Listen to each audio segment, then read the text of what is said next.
the challenge whenever it gets busy is that it's hard to staff, right? So you're constantly looking, but maybe share some of the challenges of that. Like, what is it like to try to staff? What are you digging into? What are you trying? What are the different, channels you're looking to? Here's what I say: it takes people dedicated to it. Is what it takes.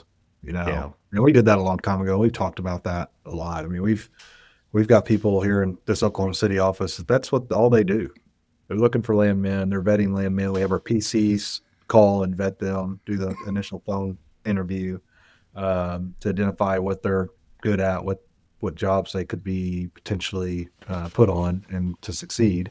And yeah, I mean but it is. It's and then not only that, it doesn't just take them. It takes us three and the PMs all out there just hitting the pavement, post on LinkedIn.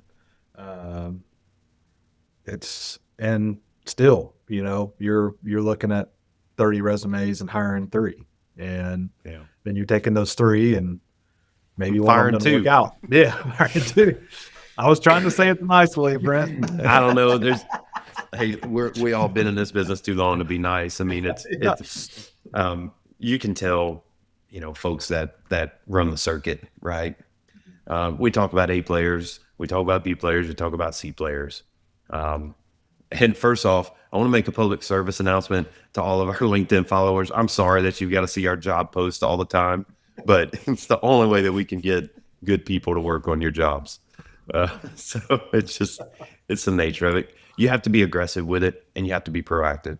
If you're starting to look for landmen when you need to staff a job, you're too late. And so we put a lot of emphasis on that. It's a big part to Brandon's, point. It's a big part of our resource coordinator's job, our HR team.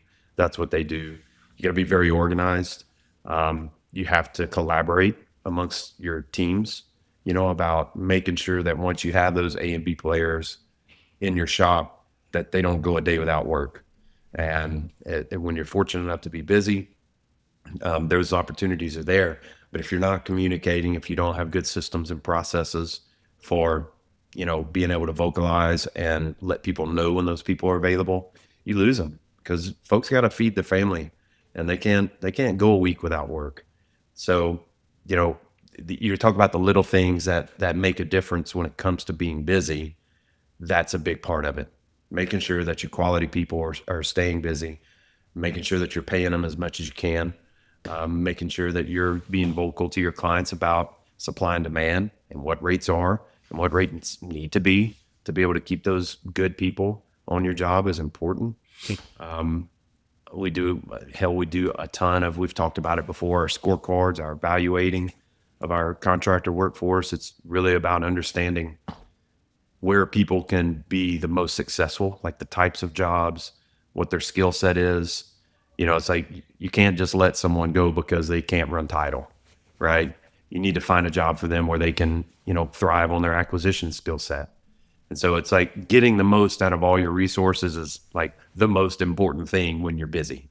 Um, and then making sure your leadership is able to handle it, making sure they have the resources and the tools they need. It's a big part of it. I Certainly a think big the part of it. hardest part of it is when you have great people and you present them to folks and they go, "Oh, well, that person's not in the area I want them to be in." And you're like, "Damn, good people. I'd rather have five good landmen on a project than 15 locals or whatever you want to call them." I mean, good folks can get things done. So if you're a potential client out there and you have a need for something, let me just tell you that I'd rather get that really good land acquisition guy if he's an hour away from where you need to be than someone who lives in town. I think that's a great point.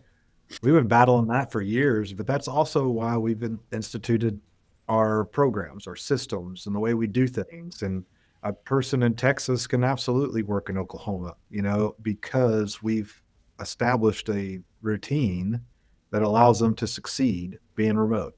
So I think it's a great point. And we can talk about that, but it's, our software, our Basecamp, Kudu, um, team, all the things that we can do, and we can use the local resources to support those people that are remote.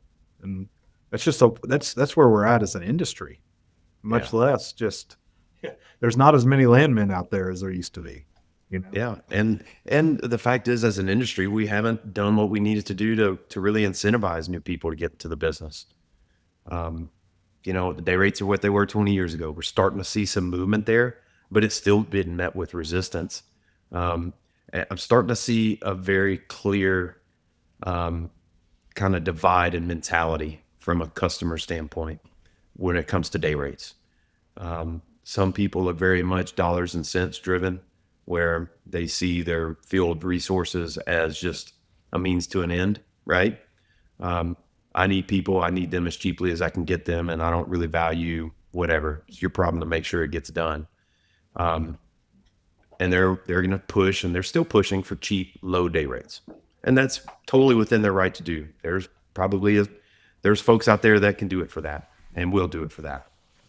But other groups are realizing that activity is picking up. Good landmen aren't available everywhere. Local landmen aren't available everywhere. And if you want that on your job and value it, they're willing to pay more, as they should. And we're able to provide them with better landmen because we can pay those landmen more. We're starting to see some pretty major spreads in, the top end day rates that companies are willing to spend for good quality landmen. In some cases, it's $100 a day difference between what a client's willing to pay for what is, on paper on the MSA, the same landman. And those are things we have to manage. All brokers have to manage that stuff. But kudos to those companies who take that mentality, because you do get what you pay for. This is business 101, right? You can go to Walmart or you can go to JCPenney. Maybe JCPenney's not the... I'm old, but whatever. You know what I'm saying? Maurice's. Yeah. But no, you're absolutely Lululemon. well, and think about it. We don't really set the rate. Our contractors do. And we talk to a contractor and he wants X day rate. I'm not going to lose, we're not going to lose money on somebody. So it's really not us. It's contractors setting that rate. That's the market. And, our customers, some do understand. The ones that understand that are getting the best landmen, because then we can pay those landmen and they're happy being on the job. That's what it boils down to. So, those are just some of the basics, right? Obviously recruiting is a big deal, like we said. Making sure that you're leveraging and getting every ounce out of the people you have on your job. Making sure you keep A players working. Making sure that you get people in the right places to do the right things. And then making sure that internally your teams have everything available to them to be able to manage that. And still, one of the hardest things is making sure that, every client and every job feels like that their guy, whoever their guy is dedicated to their job and plugged in and engaged, and as they should be, right? And so when you're busier than normal, right? And we're kind of in that season, it feels like, you have to kind of change how you manage projects, right? You can't have your project manager in the weeds doing a bunch of stuff that just takes up time when he needs to be floating above and making sure that the client's needs are met and that they have a clear understanding of what's supposed to be going on, clear high level understanding of what's happening. So it takes a little bit of a shift, and there's coaching that we have to do, right? As leaders in our company, and all brokers have to do that. And all folks in our space have to do that. Really make sure that they're keeping priorities aligned with their leadership guys to make sure that clients are getting all the service they need. Landmen are turning out a good product. And so that part of the job becomes all that much more important, because you got to keep your product up. You still can't turn in a crappy product. So it's just, everything gets ramped up, right? And we're hoping that it continues to grow and build, and we can stay busy and keep good landmen working.